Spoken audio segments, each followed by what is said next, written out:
anything that is an echo of that trauma that has gone very deep and frozen in us, is not processed in us. So it still exists in time because it was never worked through.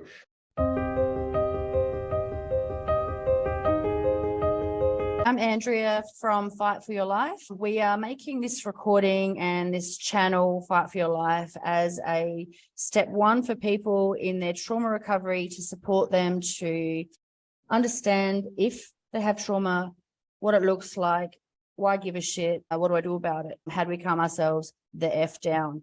A lot of people that I've come across in my life don't even realize that they have trauma, let alone how that plays out and affects their relationships, their mental health. It's something I really, really care about. So we're making something to fix the problem. And here is my friend. You can do it like this because it's YouTube, Gary, who is coming along for the ride with his lots of experience and knowledge to help us on our way. Do you want to introduce yourself, Gary? So yes, she's right about that. I'm Gary. I have a counseling practice. Actually, you're sitting in my practice right now with me. And I see 10 or 15 people a week. The majority of those people have trauma, even though I never officially advertise. I don't officially advertise myself as a trauma counselor.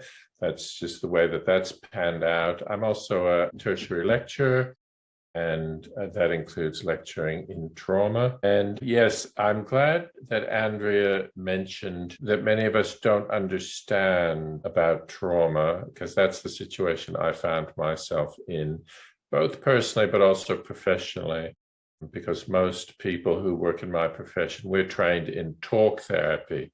Not everybody, mind you, there's a whole realm out there of somatic and emotional practices, but talk therapy prevails. That's how people are trained, unless they do other specialty training. And as we'll discover along the way, talk therapy only goes so far in working with trauma. And as Andrea referred to, trauma is much more prevalent than we understand. And we'll also talk about different types of trauma, because I think many of us just have one form of trauma in mind. Yeah. And I look forward to unpacking, like even in just that few paragraphs there's so much in there to talk about. And I look forward to unpacking it over some weeks with you. Yeah, it'll be especially fun if we can use swear words like you've already started to do. I'm a bit sweary. Yeah, that's all right. Sometimes I think that I'll try not to be so sweary, but then I forget because I've got ADHD. So it's unfortunate. Okay. Yes. So for my part, in terms of my interest in this and doing it, starting it, I have had some trauma experiences through childhood, which set me up for some patterning throughout my adult life. And in my early 20s, I started therapy because I was yelling at my son, and I didn't want to be yelling at my son. I'd said that to myself as a child, I'm never going to be like my parents. And then I was like, I can't even control this, which sent me off to therapy. Also, I want to be a youth worker to support other people to not end up, having the same kind of experiences. And also, I had a few really good adults in my life growing up, and I guess I wanted to be one of them for other people. That makes sense. I had really good teachers, a couple of them. So I started therapy in my early 20s, and I remember saying to a therapist, I'm like, if I budget, look at my watch, it's not on, if I budget a couple of years to this, I should be able to have an all right life. And she said, how many years have you had trauma for? I was like 18. She said, well, you probably need about that many to unwrap it all. And I was like, what? No. So I've had a lot of therapy since my early 20s. And as you were saying, a lot of that's talk therapy because that's what people are trained in. But over the last year and a half, 2 years, I've had some experiences that don't involve talk therapy. And I feel like I've come a lot further in my journey as a result of somatic work and out of the box stuff. So we'll talk a bit about that as well. So my interest comes from my own experience, but also having spent many years working with people as a youth worker and in fitness. And my intention with my fitness business, my pole studio, was to bring the two together so that we can heal our bodies. And we also heal our bodies with fitness, in some ways. So that's my sort of thing. And you've explained yours. I don't know if there's anything else you wanted to add, because we're going to get into in a minute, what is trauma? Well, so that's a good prompt. And maybe I could ask you, when you went, did you say you were 18 or so when you went to in your 20s, I think you said, when you early initially 20s. went I for think help. I was probably 19 or 20 when I first started. And did you already know to use the word trauma in describing your life? And if so, what did you think you were talking about? I don't think I used the word trauma. I knew that I had been through abuse. That's what I knew. And I'd read books in the library about what happens to people. And I was like, I'm not going to be one of those. So I was quite determined to not become a statistic as a result of my experience. I guess we're all statistics of one kind, though, aren't we? But I need to find that some of it I really felt, I really had no control over, and it wasn't only until learning certain things, the control that we do have is to make the choice to heal. But no, I didn't know the word trauma. Yeah. I don't think. And we should park that control over, because that's quite a significant little thing, and it's a bit of a defining element of trauma. I'll make a note, make sure we come back to it, because it's something I'm actually quite passionate about. And there's because some people are like, well, you just have to make a choice, and we will unpack this later. As you said, it's actually so much more complicated than that. So just know that. It is indeed. And I think now you just have to make a choice. Probably follows under that lovely sort of recent, almost a cliche now, when we talk about blaming the victim. It's taking a similar stance, isn't it? Well, you're a drug addict. You just need to make a choice not to be a drug addict. Well, what we know now is, A, that's not a very simple choice. And B, that's not a very simple choice because, as Gabor Mate, one of the leaders in the field, would say, that almost certainly comes out of a traumatic past. The fact that you're an addict in the first place, and that's not so easy to shift. And yes, we don't just make choices to stop. As you said, we can make a choice to make the intention to heal, as opposed to making a choice to keep dulling our inner pain. It definitely takes courage. I think I wrote a book about 10 years ago, and in that talked about, and I explained it to lots of people back then. I need to, I guess, discover that I had a lot more work to do, but said that, like, the only way to get out of the fire is actually through the fire. There's no other way. You're going to be sitting in the fire, just dulling it, pretending you're not there with, alcohol or workaholism or whatever. I literally forgot what I was saying. Do you remember? I got distracted when someone came into your room. Hi. Yeah, sorry about that. That's real life though, folks, right? That's totally fine. Let's talk about trauma. What is it? Do you want to start, or shall I talk about what I think it is? Big T, little t? Yeah, jump in. We have some notes, but we thought we'd use our energies and knowledge and trust ourselves. Okay, so to me, trauma.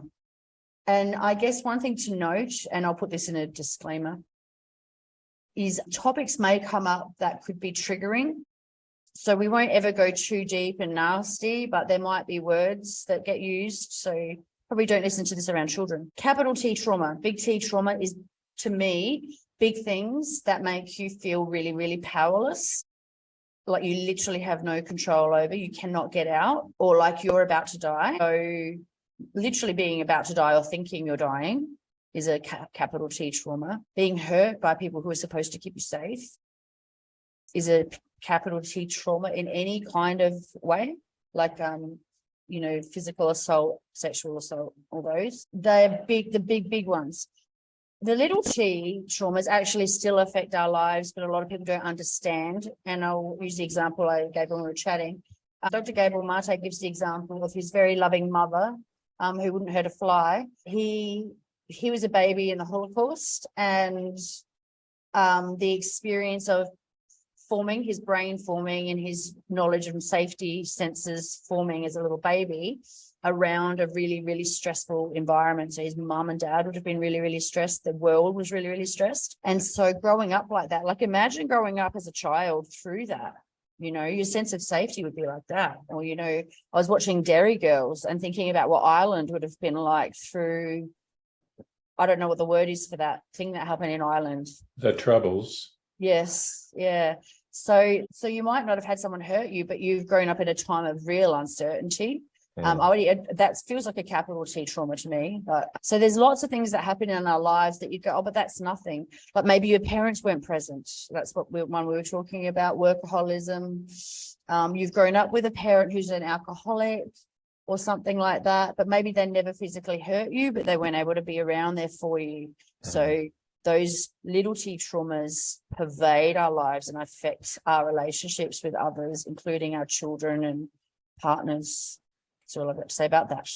Yes. So the textbook definition folk would agree with you. Yeah, I know. It's pretty impressive, eh? So when you talk about that feeling unsafe, that is the key to the experience of trauma. And that's when we will at some point talk about neurobiology in layman's terms, but we all know the response when we're feeling threatened. We have a fight, flight, or freeze response. There's some other derivations on that now, but mostly we can talk fight, flight, and freeze. So this is the difference. Our bodily instincts take over when we feel threatened. And that's the defining difference between, we all have adaptive mechanisms from when we're young. We have a grumpy parent, for example, or a depressed parent, and we learn to find our way around them. Some of those behaviors can become very deeply ingrained as well, and we have to sort them out. But the traumatic experience is quite different in that it's a physiological response. We don't have control over our physiological responses. Even in fact, whether we fight, flight, or freeze is a bodily, our body just responds as it will. We might like to have fought when we were attacked by somebody else. Afterwards, we might beat the crap out of ourselves for not having beat the crap out of them. But our body might go into a flight or a freeze response. Yeah. And the thing that I find as someone, like I have diagnosed complex post-traumatic stress disorder, which is good to know. But I think, you know, the reality is a lot of people have triggers and undiagnosed trauma. But what I find particularly challenging about triggers being fight, flight, freeze, fawn. Fawn is when you like placate to keep yourself safe. So you're going to people please and placate. You don't know what one's going to pop out. So I've had times where I have gotten angry at people. And then there's times where I wish I got angry, which is like what you just described, but instead I froze. And I actually do know how to look after myself, but I froze. And that is difficult. But over the years, my personal work has been to find the space between stimulus and response. For there, we have, I don't know what the word is. It's control of some kind, but Viktor Frankl says it better. Freedom and control. Of course, I said control. Anyway. Yes. And that, you know, since you bring that up, that's the fundamental difference between cognitive behavior therapy, which is pretty prevalent because that's what psychologists are trained in, and trauma. So with cognitive behavior therapy, we are taught that there's this little framework called the ABCs, the antecedent, which is the triggering event, and the C is our response, whether it's an emotional response or a bodily response to it. And in between the A and the C is the B, which is our belief or beliefs about the triggering event. You know, somebody shouts, you know, if I'm in an office with just partitions and open office and somebody down, you know, 2 or 3 cubicles down shouts, I cringe because I feel like I might be in trouble. So like if I grew up in automatic reaction. Yeah. Yeah, that's my reaction. That's the right word for that. But it's not necessarily a traumatic response, because I can work with that in one or two ways. I might find out that in fact it's a traumatic response. That's a very delicate bottle you've got going there, Andrea. Yep. Fine china. So we've probably all, one way or another, worked with cognitive behavior therapy in effective ways, because I think it happens quite naturally sometimes. Mm. So in therapy, then, if I went to a cognitive behavior therapist because I'm an emotional wreck, because there's always somebody shouting in the office and I'm always jangling, I can learn that just because someone shouts, it doesn't mean I'm about to get hit, right? And in fact, cognitive behavior therapy would have me go out and test these responses. So tomorrow, if somebody shouts in the office and I have the same response, what is the evidence to suggest I'm in trouble in any way? And there'll be no evidence. So over time, we learn to change our thinking in order to change our responses. And it's the belief we're working with. However, I think that what I think we were saying before is, if it's actually a traumatic reaction, the wound of the original trauma is what you need to heal, because you're not ever going to handle someone yelling unless you have that wound. And that's off track, on track, but that's what I found really frustrating about CBT. And that's only when I learned that I needed to heal the actual wound instead of putting a Band-Aid on at the surface. It's okay. I was constantly in my head. It's okay. You're safe. Yeah. The evidence, check the evidence. What's the evidence? Check the evidence. You're safe, twitch. You know, like, didn't work. For years, I felt ashamed for that, but it does work in some things. Like if it's not a trauma thing, it works. Or perhaps as you heal your wounds, and that might come into play, you know, or trying to reframe something to calm yourself down. But anyway, high horse. So we should just remind people this is a real life conversation, right? So there's nothing polished. So when I go like that when she's talking, that's because that's what I would do. So, but that's a really good opening. And if I could talk about when I woke up to the realization of, you've already talked about complex PTSD or complex trauma, as we'll often say, probably because it's easier. So if I could just talk about my first client. May I do? No, it's not my first client. It's the first time that I had cause to look beneath the surface of things and say, what the hell's going on here? So I've been around for a long time. I've been a counselor for over 20 years, and I've been a lecturer in counseling for over 20 years. And I've taught counseling theories, for example, many times. And the word trauma, I was certainly familiar with, and a definition of trauma I could have lived with. I mean, I'm conversant with. We should also mention here that complex trauma and developmental trauma is a form of complex trauma. That is the most prevalent kind of trauma we now know, and it's not in the Diagnostic and Statistical Manual of Mental Health Illnesses, the DSM it's called. So it's not actually listed yet as a mental illness. It is now, as of this year, in the international version of the DSM, and it will no doubt be in the DSM soon. However, that is what we're talking about here. So in my practice, this man came one time. He's a lovely man. Well, he was a blokey man. I like him, which is why I say he's a lovely man. And he's in his 60s, and he still gets in fistfights, and he hates himself for it, right? So this is not a lack of willingness to curb himself. He's what's the word for it? He's a worldly man. He's a respectable man, and this is his great flaw, shortcoming. He cannot contain himself whether he's out in public or on his phone or whatever, but when people behave in certain ways, he cannot move beyond. So that's what I'm talking about. He can't rationalize, this guy's really pissing me off. I better take a few deep breaths or maybe walk out now and just, avoid what's coming next. He's right in there. And so, I go down the CBT track, wondering what it is, when people are in this situation that he can't control. And so I work with him for a while, but nevertheless, he comes back week after week, having had yet another incident. At the same time, I have a couple of friends, and we get together and have deep and meaningful conversations. And this thing called complex PTSD comes up in conversations occasionally. So I start thinking along a different. And so then I realized, oh, actually, this man cannot control. This is a fight, in his case, fight response. He cannot go from a triggering event to his rational brain because it's trauma.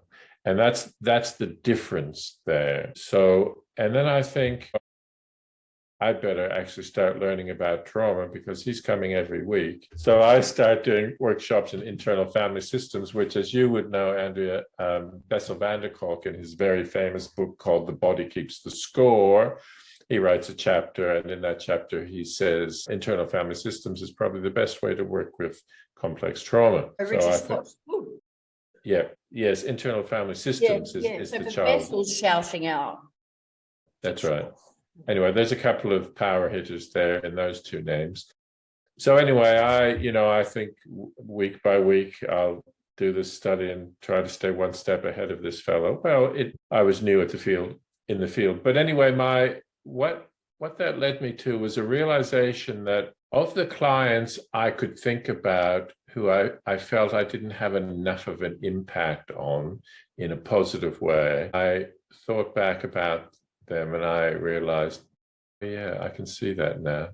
I can see that now because, of course, you get to know about people's early years because it's one of the directions that we go in. So I can see, yes, developmental trauma there, or maybe it doesn't happen at home, but they go through a few years in school of severe bullying where they just have to show up for school every day. They have to hide at recess time. They have to try to be invisible in the classroom. And then they have to make it home as unscathed as possible. So that can lead to complex trauma. So that's the kind of trauma that happens. There are numerous incidents over prolonged periods of time so that a person feels unsafe for over periods of time. That's what gives rise to complex trauma. And when that happens in the very earliest years, as Andrea has referred to, that's then called developmental trauma, which is a form of complex trauma. And I thought back from my very own early years. I grew up in a very poor, uneducated area, very beautiful, Eastern Canada, very beautiful area. But I would think about people who ended up as addicts or people whose lives ended up shortened by one means or another, other than natural causes. And I think, oh yes, I remember, the bruises on some of the members of that family, or I remember the extreme anger that consumed my close friend who became a drug addict. Yeah, so I see that that's always been there, and I didn't know about it for a very, very long time. Yeah, I have a psychologist, and because normally you're not meant to do other stuff, like you psychologists be like, no, just work with me kind of thing, to test and measure and support. But he's like, yeah, it's fine to go and do other things, but he's totally often interested about things that, stuff we're talking about here, like IFS and stuff. I just feel there's a lot of people that aren't aware. You were saying about that guy, so you were learning stuff and things about trauma to stay ahead of him. I don't know if this is too bold of a question, but with your learning, did you end up getting to help him prevent the fisty fights? I don't think that he's had any fist fights lately. That's good. He's had other traumas as well. So the original trauma we became very clear about. He had never told anyone else about it. And a part of his shame was that when he was out in public with his very nice family, including siblings and his mother, that was a very embarrassing thing for him. And that's why he really wanted to work with that. I think that he has curbed that. The anger is very consuming. for him. So to some extent, let's say, he at least has someone to talk to, and that's been very helpful. And he's been able to help his family finally understand, because nobody knew where this came from. There was a prolonged period of abuse in his life that nobody else knew about. Yeah, and it's hard when that trying to educate people when so many people think just make a choice, or I read a quote and hopefully I saved it somewhere. I remember when I was first diagnosed with complex PTSD and then learning how it came about, and it kind of made me worse to begin with in that. And what the quote was along the lines of like, it's something along, first you have the information and then the grieving, Right. Anger and grieving, like for the life that, hang on a minute, if that hadn't happened, then that wouldn't have happened. Yeah. And you're piecing it together, you're kind of reeling in shock and triggering yourself almost. And my son was like, since you've been diagnosed, it's like you're getting into it. Like, he was only young, I was in his mid to late teens, maybe, the more mid. And that hurt a lot, but it took a while to be able to, him and I have really good conversations now, to explain that. I didn't even know I had this and the cost that all these things have had in my life. And now I also understand it more. And so then when you know what you have and that it's actually okay to cry and you're supposed to cry and you're supposed to do these things, you sort of like, then you have to learn how to cry. Like I stopped myself from crying from a young age. So there's that part of educating people where they're like, well, now can't you just stop it? Oh, like now you've got ADHD, can't you just be on time? No.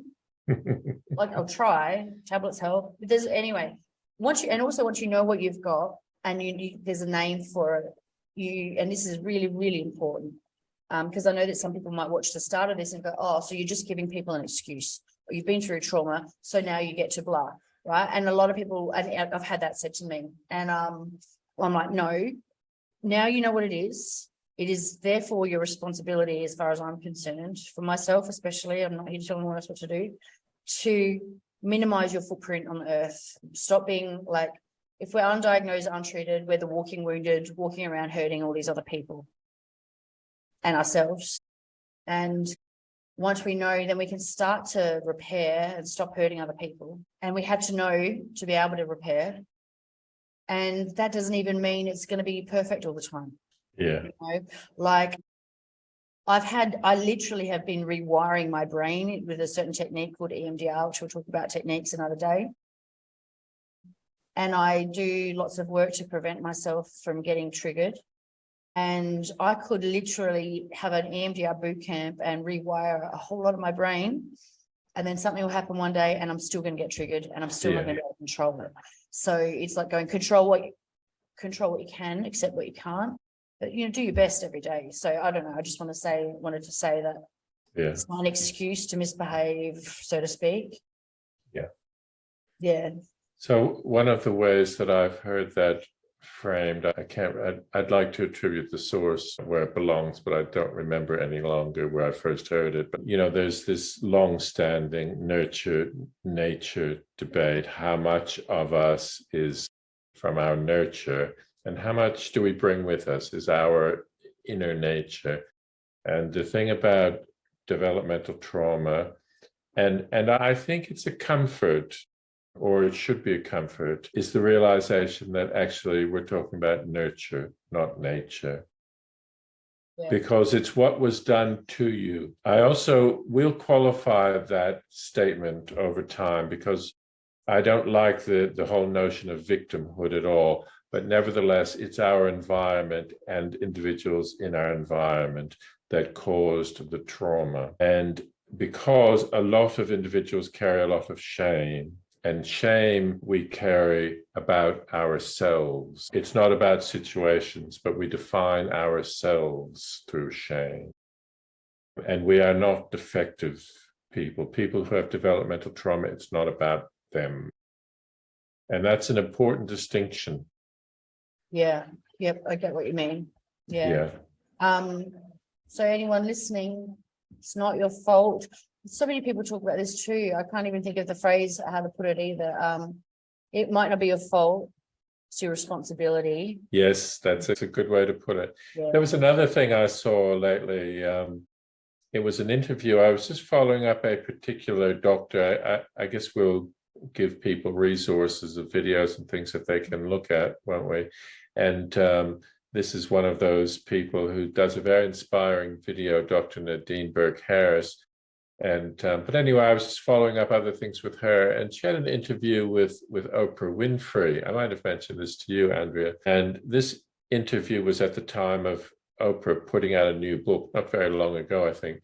Now, people might not know, or they might know that Oprah Winfrey had a very traumatic childhood, and she now sponsors a number of residential schools in Africa for girls who otherwise wouldn't have decent clothing or food or a place to sleep, never mind an education. And so this book, which she was being interviewed about, it's called What Happened to You?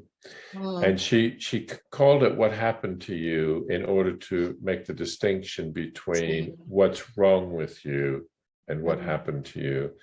So that's her way of saying the same thing, that it's nurture, not nature. Yep.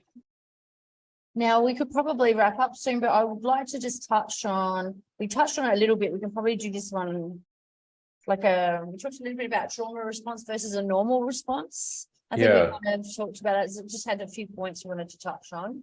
And then the other one was, what does it actually look like? Where should we go? Yeah. Do we want to do one of those things today? Is that what you're saying? Yeah. Maybe we can finish up with what it looks like. So we've talked a bit about where it comes from. How does it present now as a grown-up?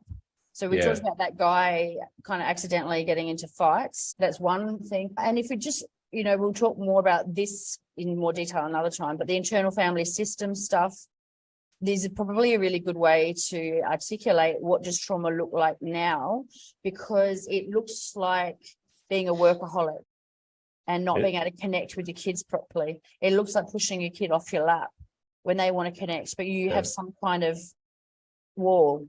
It looks like drinking too much too often. It looks like, when you've had a stressful day, doesn't it just make a lot of sense to have a drink of wine? But actually, we're trying to dull our feelings. So that's a trauma response, probably. Yeah. What else does it look like? Well, it looks like any of the manifestations when we talk about fight, flight, and freeze. And so there's this particular notion called the window of tolerance, which we should make available as well.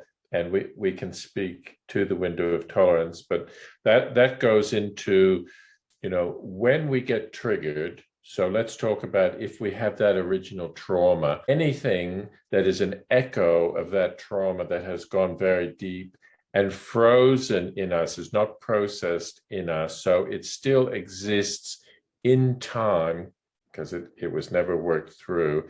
So anything that hits that button is going to make us feel just like we felt right back then, take us right back into that unsafe territory. That will skyrocket us from, just cruising along in our everyday to having a fight, flight, or a freeze response. So those responses or fawn, it is a legitimate response that you mentioned earlier. It saved my ass a few times. So we can talk about the fight flight taking us into hyper arousal. And so when you talk about, yes, my engine is always revved, that's the hypo arousal, lots of energy, also lots of anxiety, lots of anger and aggression. My clients sitting in my room, I can feel their buzz. They're the go, go, go. They get things done. That's a great positive thing about them. They can't settle in the present moment very comfortably. It's really hard. I'm thinking I might have just cut you off. Sorry. I bought a hanging egg chair a couple of weeks ago. Right. I've wanted something for years and years. I've wanted something just to rock in because I know that it helps down regulate. Right. Like if I'm always upright, you've seen it. So that's hyper arousal. Yeah, absolutely. But the thing is, if we're in that state and we don't bring ourselves down, we're more prone to, for me, at various times in my life, I've drunk to calm down, right? If I can bring myself down a notch, won't be as prone to, one, poor coping mechanisms, two, actually getting triggered. Because if I'm up here all the time and then something happens, I go poof, Yeah. But if I'm down here and something happens, it's just a little, I noticed that, as opposed to, so rocking helps. It took me weeks to sit in my chair. It took me weeks. I only sat in it the other day. It took me like 3 weeks. My body just resisted it. I just was looking at it. Right. It's like, go sit in your damn chair. Yeah, that's really good. So we will also come to, that's a way for you to down regulate, and there are other strategies for getting back into this, what's called the window of tolerance, where we can be okay again. And just in terms of what it looks like, so the fight flight responses both have to take us into hyper arousal. So one of them might be, the flight thing might be literally running away.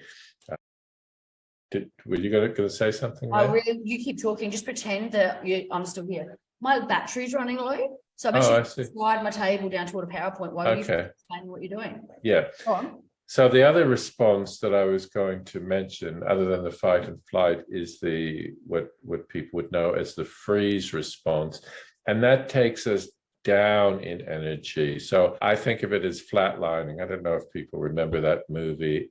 I think it was called Flatliners with Kevin Bacon, I think a very long time ago, and maybe Kiefer Sutherland. Anyway, so these are the people whose energy is very flat, very low, disconnected from their passions, often very stuck. Those people are in hypoarousal. So that's another manifestation. What does trauma look like? These are people who just can't lift themselves up and make an investment in things, have an opinion about things, not willing to put themselves out, to be ambitious, to have emotions, flatlining. That's actually really good to hear, and people can have both. Yes. And there's no, like, I found it, I remember a good few years ago, I was in a pretty high time of stress. And I had, in 1 week, I had 2 very different reactions to a very similar stimulus. Being a big man was very disrespectful and mean, nasty, changed his tone, aggression. In one situation, I actually entirely froze and couldn't speak at all. And then another time I lashed out right back at him. Yeah. And looked like a crazy person a little bit. Yeah. And I remember after that being so bewildered, I was like, wow, I really don't know what's coming. Yeah. So again, we'll go into greater depth into these things, but the fight flight responses, the hyper arousal is maintained initially through adrenaline, but through cortisol mainly. So we keep on this particular buzz, but we can suffer from adrenal fatigue, and then we can crash and flatline. So that's not uncommon. We can opt for, like, I kind of think of a radical solution. So for example, some people who go into the freeze mode, so that's particularly true of young children who are abused at home. They might try to fight, they might try to flight, get the hell out of there one way or another. But in the end, those things don't work for children because they're pretty much captives in their environment. So in the end, it's this dissociation, which is a part of the freeze response, and just trying to be invisible. That can be a radical solution. Those are the people who might never lift themselves out of that energy that keeps them flat. Those are the people who in their teenage years will do self-harm things like cutting, the things to let them know that actually they're alive, feel the intensity in their body. Yeah, so that's also, we can talk about borderline personality disorders. That often comes out of that kind of early abuse. Yeah. And when I say things like that, I don't want for people to say, those are labels, and we're talking about them as symptoms of trauma. And I think that's very important to recognize. And And, you know, in the end, I have a worldview that I just need to accommodate. These things happen. In my worldview, we could say they're unfortunate in that you wouldn't wish them on anyone. But ultimately, I think that there's a reason for everything. That's just a part of my worldview. And I don't mean to be cold about that, because I know some people would like to throw China at me when I say that. When I was younger, I would have been one of them, but I'm with you. Yeah, I understand that. I think also there are people, and there was one in a workshop I was teaching at the weekend who underwent a lot of trauma, and she is at the stage now of what we can call post-traumatic growth, where she realizes her life never would have had the depth of meaning that it has because of the trauma now. But again, I think a lot of people carry on with trauma without knowing it, who've had very difficult pasts, and that's no comfort to them. But as you say, it is our responsibility in the end, but even before that, which is a part of what we're trying to do, I think, is to help educate people, to help understand who has trauma and what can be done about it. Yeah. And I guess I would say two things. One, I think I was one of those people, I think you've said it, you know, we'll always be healing and growing and stuff, and that's okay. But I remember like a few years ago, I thought, oh, yep, I think I've got it sorted. And then definitely didn't. And was in my early 20s, someone said something similar.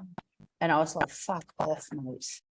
Like, oh yeah, this got purpose, does it? I chose like some kind of choice kind of thing. That's a big other thing, but let's not talk about that right now. But there is Viktor Frankl talked about it in his book, Man's Search for Meaning, literally being a doctor who was imprisoned in the Holocaust, who was then taken out and made to do things as a doctor that he didn't want to do. And watching people in the camps, some were okay and some weren't okay.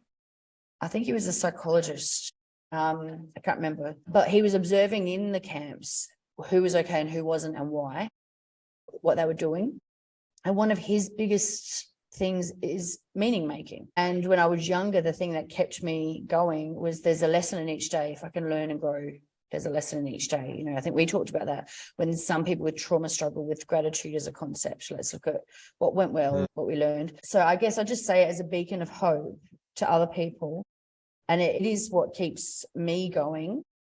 And I actually do mean it. Like I said it to someone the other day, and I felt like crying when you just said that. That was the immediate reaction. Would I change my life? And if you know me, you know I've had a bit of a rough trot. And I wouldn't, because I said to this person, what I've been through is how I see you in my periphery, and I know you're not okay, and I gently follow out the door, or I'll gently come alongside you, or I'll know that you need to be wrapped in something soft right now, you know? And I've got this amazing superpower that can see people, and I wouldn't be able to do that if I hadn't felt all of those things.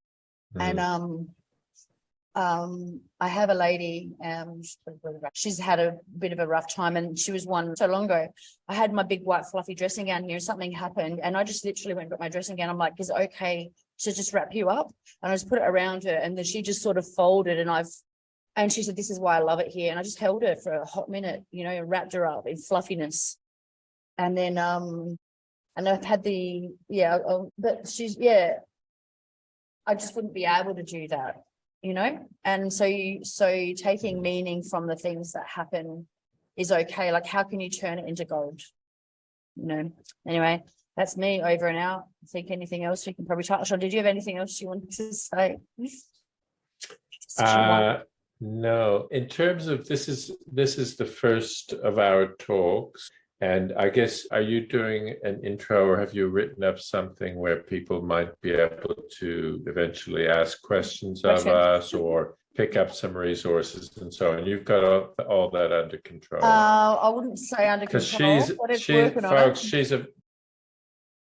a very capable woman. She's one of these people with, well, she calls it superpowers. She can do 1,000 things at once. And sometimes also I nap. No, we have a TikTok that I never go on because I'm too old, but I will do things on there, like read poetry. We have Facebook, Instagram, TikTok. There's not much on those places. We have a website and it just has a form on it so that you can stay tuned.